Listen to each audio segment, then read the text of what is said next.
When God gets ready to give us land that we've never had before, he often raises up leaders and new voices and new paradigms. Come on, family, of ministry. We often want the next generation to look like the previous generation, but I want to tell you that if God needed the previous generation for this new land, then you and I would never have new leaders that would emerge. When God takes the people of God into new territory, he'll raise up new voices who are stewards of what God is doing. And this is what's happening in the text. God is raising up new leaders for new land. I feel like I need to do two things before I move to this next point. Number one, I need to settle the family and tell you that when you see seasoned veterans and generals in the faith passing on and transitioning to heaven, you cannot panic.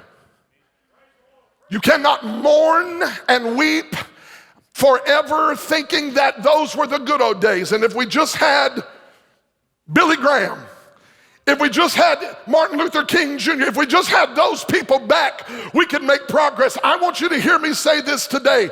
Those men, and there are women that God used in their generation to take his people to the place that they could never get to without those leaders. But if God needed those leaders, they would still be here. God will never leave his people without voices that let them get into the place, lead them into the place he has for them. And I want to say this to you today. What if you're one of those leaders? What if instead of mourning and weeping over what and who rather has transitioned and passed on, and I often sit in my office and I often think about the great preachers.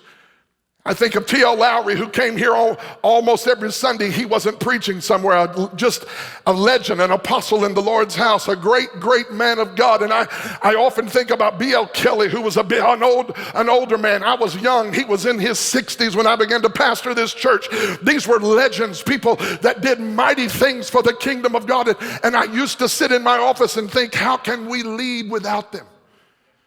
Till the Lord rebuked me and said, I called you to lead my people into places they've never been before.